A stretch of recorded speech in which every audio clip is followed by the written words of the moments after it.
Hello दोस्तों, welcome to our channel. तो आज मोस्ट इंपोर्टेंट टॉपिक पे बात करने वाले हैं, कथन और पूर्व धारणा। वैसे तो ये टॉपिक बहुत ज्यादा शांति के साथ पढ़ाया जाने वाला टॉपिक है और मैं भी आप लोगों को एक लेक्चर बिल्कुल शांति से पढ़ाऊंगा, लेकिन फिलहाल मैं अभी जा रहा हूं और जल्दी में हूं, तो मैंने सोचा कि आप लोगों का टाइम वेस्ट ना हो जाए ज्यादा। आप लोगों को सिर्फ इतना बता के चला जाता हूं की पॉइंट्स, जिससे कि आप क्वेश्चंस बना सको। 95% से ज्यादा क्वेश्चंस आप लोग बना ले जाओगे अगर आपने सिर्फ इतना भी जान लिया।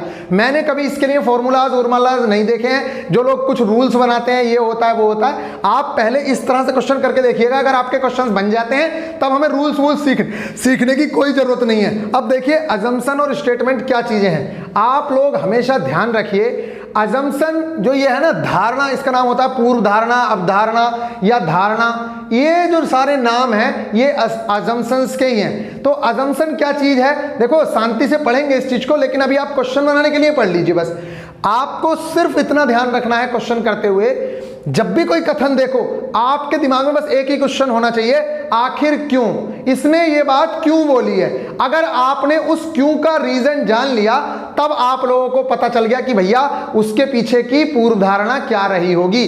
आपको बस ये जानना है कि अगर ये वाली बात ट्रेन में लिखी है, मान लीजिए ये लिखा हुआ है कि अनावश्यक कारणों से चैन को खींचना दंडनीय अपराध है, अगर ऐसा करता हुआ कोई पकड़ा जाता है तो उसमें 500 रुपए का जुर्माना होगा। मतलब इस तरह की अगर कोई बात लिखी है तो आपके दिमाग में एक ही बात आनी चाहिए, आखिर ऐसा क्यों लिखा है।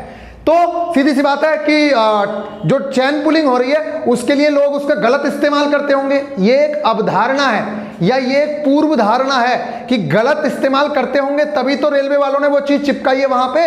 अगर गलत यूज नहीं कर रहे होते तो क्यों चिपकाते। दूसरी अवधारणा कि कई बार बहुत ज्यादा आवश्यक कारणों के कारण ट्रेन को रोकना पड़ सकता है, इसलिए वो चीज, ये देखो ये वाला जो चीज लिखी थी कि दंडनीय अपराध है, ये तो पहले वाले के लिए लिखी थी कि इसका योग लोग गलत इस्तेमाल करते हैं। लेकिन अगर चैन दी गई है, उसके अंदर चैन पुलिंग दी गई है, तो वो क्यों दी गई होगी, क्योंकि कई बार आवश्यक कारणों से हमें ट्रेन को रोकना पड़ सकता है। दूसरी चीज, अब एग्जाम्पल देखेंगे तो आप लोगों को यह बात समझ आ रही होगी कि पूर्व धारणा है क्या। दूसरे पे में आप समझिए, आपने कई बार सुना होगा, आप किसी से बात कर रहे थे, अपनी गर्लफ्रेंड से बात कर रहे थे, टीचर से बात कर रहे थे, अब आपने कुछ और बोला, वो कुछ और समझ गया, तो वो उसकी अवधारणा है या उसकी धारणा है कि उसने क्या चीज सोच ली। आपका मतलब अलग था, फिर आप बाद में कहते हो सर मेरा वो मतलब नहीं था। अरे यार मेरा वो मतलब नहीं था जो तुम समझ रही हो। इसको बोलते हैं धारणा। जो आपने बोला उसके पीछे का रीजन आप ही जानते हो, लेकिन जो तीसरा पर्सन है, जो दूसरा पर्सन है, वो जो समझ रहा है वो उसकी धारणा है। अब लोगों की धारणाएं कैसी होती हैं, देखो एक तरीके से देखो, राहुल के पापा ने राहुल से कहा कि दिल्ली से पुणे जाने के लिए रेल बस की तुलना में फ्लाइट से जाना एक बेहतर ऑप्शन होगा। सही है भैया। तो अब धारणा या धारणा क्या हो सकती है भाई, रेल बस की बात हुई है तो इसका मतलब यह है कि पुणे और दिल्ली के बीच रेल बस की सुविधा है, बिल्कुल है। दिल्ली से पुणे के बीच हवाई यात्रा की सुविधा है या फ्लाइट की सुविधा है, बिल्कुल है। ये एक अवधारणाएं हैं जो आपको पता होनी चाहिए कि भैया हाँ, आपके दिमाग में एकदम से खटक जाएगी। जैसे ही कोई क्वेश्चन बोला जाता है या कथन बोला जाता है तो आपके दिमाग में जो चीजें चलती हैं, जैसे मान लीजिए आपसे बोला कि राहुल फिसल कर गिर गया, तो आपके दिमाग में एकदम से आ गया होगा कि बारिश हुई है, फिर आपके दिमाग में एकदम से आया होगा बारिश हुई होगी या किसी ने वहां पानी डाला होगा तभी वो गिर गया ना।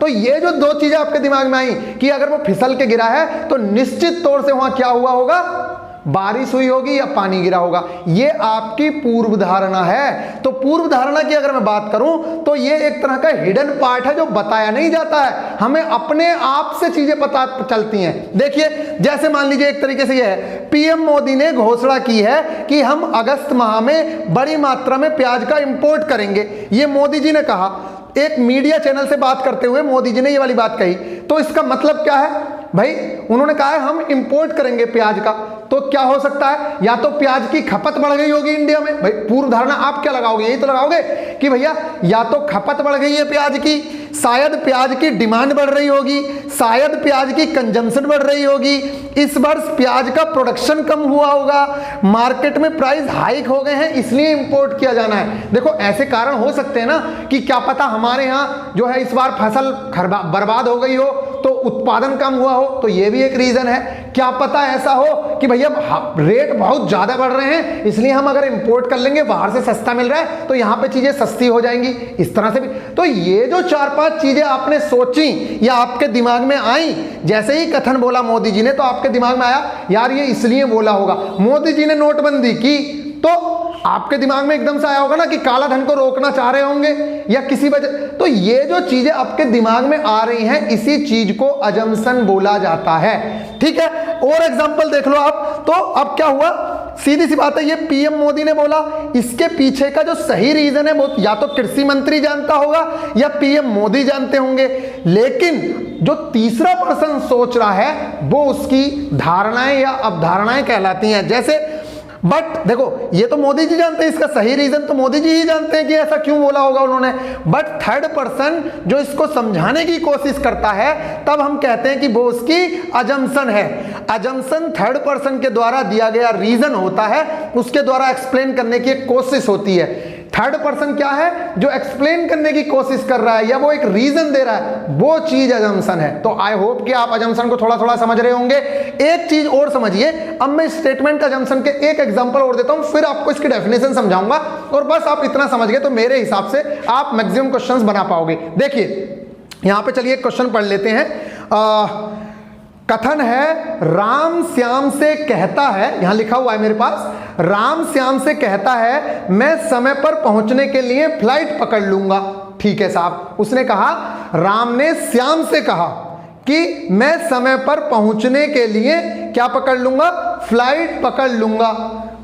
अब इसके कथन तो ये हो गया, निष्कर्ष वो निष्कर्ष करो। निष्कर्ष क्या चीज होती है, देखो ये हिडन पार्ट है, निष्कर्ष के अंदर सारी चीज कथन में से ही निकलेगी। ये वाली चीज कथन में से तो निकलेगी, लेकिन ये आपका दिमाग यूज करवाएगी।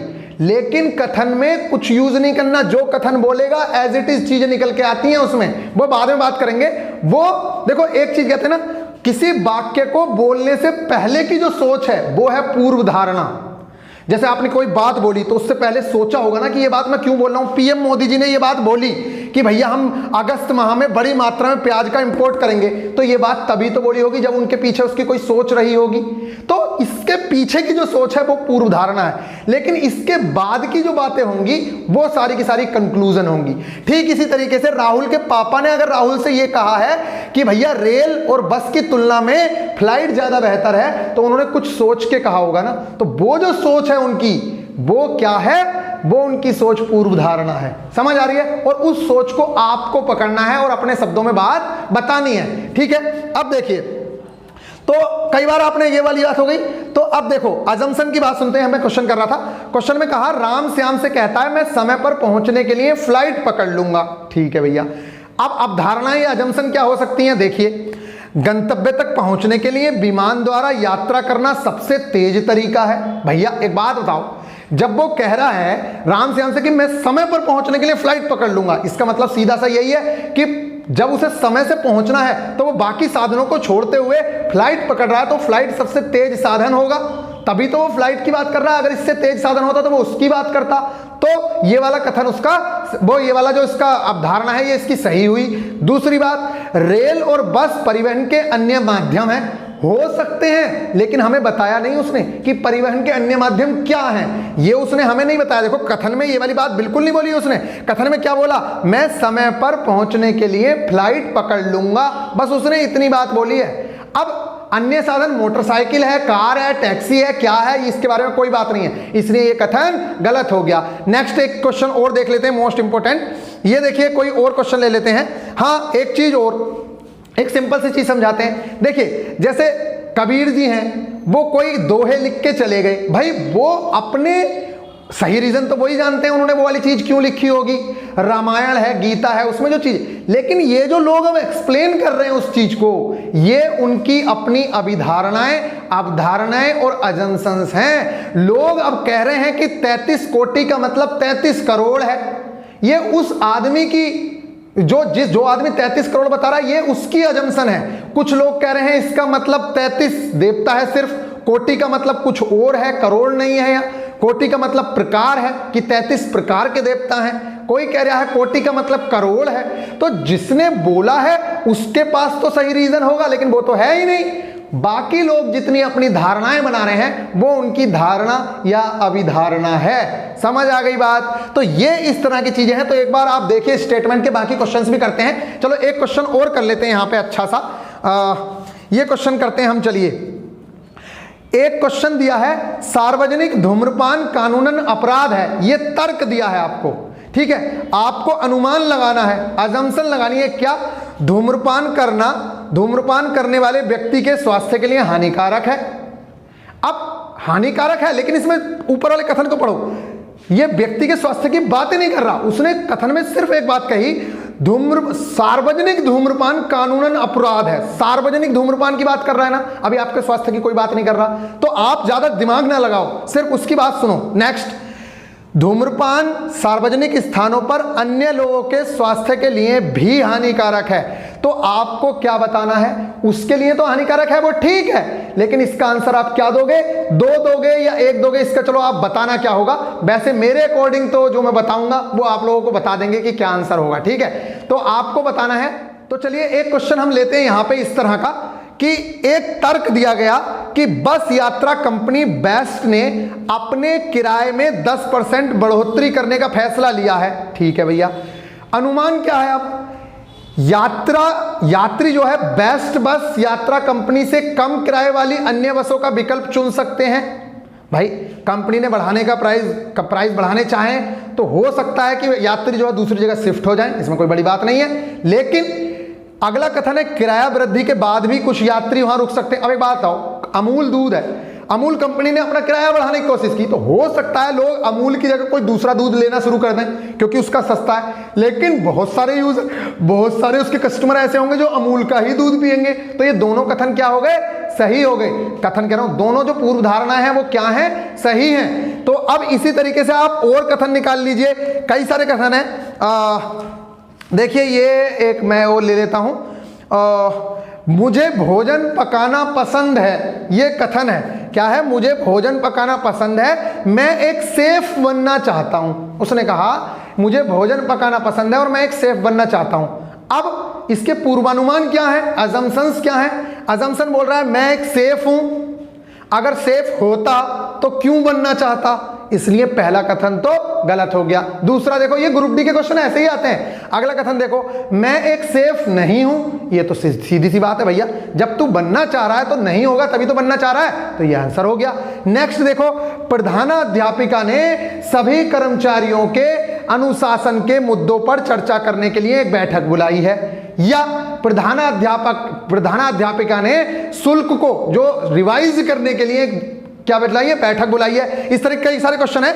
जीवन कौशलों में शिक्षा, प्राथमिक शिक्षा, मतलब प्रधानाध्यापिका ने सभी कर्मचारियों के अनुशासन के मुद्दों पर चर्चा करने के लिए एक बैठक बुलाई है। अवधारणा क्या है? कुछ अनुशासनक मुद्दे हैं जो पहले उठाए गए हैं, या कुछ अनुशासनात्मक मुद्दे थे जो पहले उठाए गए थे तभी तो बैठक बुलाई गई है। जब मुद्दे हैं या थे, अगर मुद्दे थे ही नहीं तो ये बैठक क्यों बुलाई जाती? अगला, प्रधानाध्यापिका सभी को एक साथ संबोधित करना चाहती है, ये तो कोई बात नहीं है, वो संबोधित करना चाहेगी तो दूसरा भी वे है, ये वाली बात क्यों बोलेगी वो? तो कथन में ये वाली बात कहीं नहीं बोली गई है कि वो संबोधित करना चाहती है। वो बोल रही है कि मैंने बैठक बुलाई है मुद्दों पर चर्चा करने के लिए, तो उसका जो कथन का जो अवधारणा होगी वो पहली वाली ही निहित होगी। तो अब एक बार देख लेते हैं इन चीजों को, फिर हम क्वेश्चंस पे मतलब डिस्कशन करेंगे और भी बहुत सारे क्वेश्चंस करेंगे। और मैं आप लोगों को बता दूं, ये कंप्लीट वीडियो नहीं है, ये सिर्फ इसलिए है जैसे मैं आपको मैसेज बोल के समझाता ना, ऐसे मैंने अभी समझा दिया है। इसके बाद मैं इस लेक्चर को हटा के आपको एक बेस्ट सा लेक्चर समझाऊंगा जिसमें आप सारी चीजें समझ जाएंगे। लेकिन आप इस वे में भी जो मैंने समझाया इससे क्वेश्चन करने की कोशिश करिएगा, आप बहुत सारे क्वेश्चंस को निपटा लोगे। देखो क्या बोल रहा है, स्टेटमेंट बोल रहा है, ट्रिक इसकी है आखिर ऐसा क्यों बोला, लिखा होगा, ये आपको पता होना चाहिए। और यही इसकी ट्रिक है अजम्पशन निकालने की कि ऐसा क्यों बोला उसने, कोई कथन बोला तो। तीसरा, धारणाएं बहुत रेयरली ही गलत होती हैं, जब वो कथन से बहुत ज्यादा इधर उधर चली जाती हैं तब वो गलत होगी।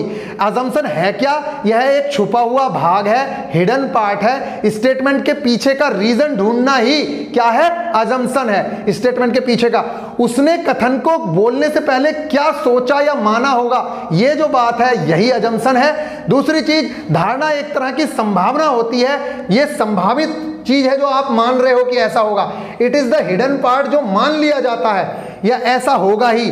अब अगला है अजम्पशन कभी भी स्टेटमेंट में नहीं मिलेगी, वह हमेशा छुपी हुई होगी, उसके पीछे होगी या हमें अपने दिमाग से सोचनी पड़ेगी। संभावित तो होगी बट कथन के अंदर नहीं होगी, अपना दिमाग लगाना पड़ेगा। धारणा एक ऐसा छिपा हुआ भाग है जो उस स्टेटमेंट का संभावित कारण हो सकता है या उसी कथन के अंदर सीधे या परोक्ष रूप से बताई गई कोई बात भी हो सकती है। जो स्टेटमेंट देता है वो स्टेटमेंट का सही रीजन बताएगा, बट उसके अलावा कोई और उसके कथन को बताएगा तो वो उसका क्या होगी, अवधारणा होगी। बाकी मैं बहुत जल्दी में हूं, बाद में बात करूंगा। Take care.